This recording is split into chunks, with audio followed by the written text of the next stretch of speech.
Hey guys, in this video I will show you how to clear cache on Facebook in two different ways. Please make sure to watch this video to the very end to avoid missing any vital information and making any mistakes. In saying that, let's dive in.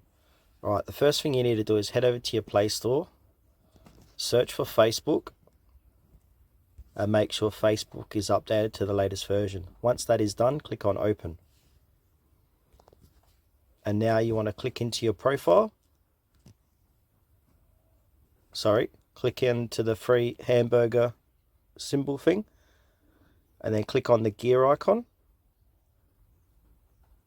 Click on the magnifying glass to search and now type in browser. And now click on browser,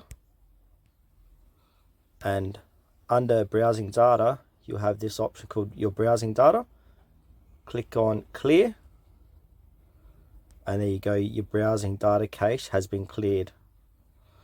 Alright, the second way to do this is head back to your main screen, click into your settings app, search for Facebook, click into Facebook app info, scroll down, and where it says storage, click on clear cache, bottom right hand corner of your screen. And our cache is set at 0 bytes. So yeah, that's it for the end of this video, guys. Thanks for watching to the very end. Please consider to like this video and subscribe to our channel if you found this helpful. We really appreciate it and it helps us out a lot.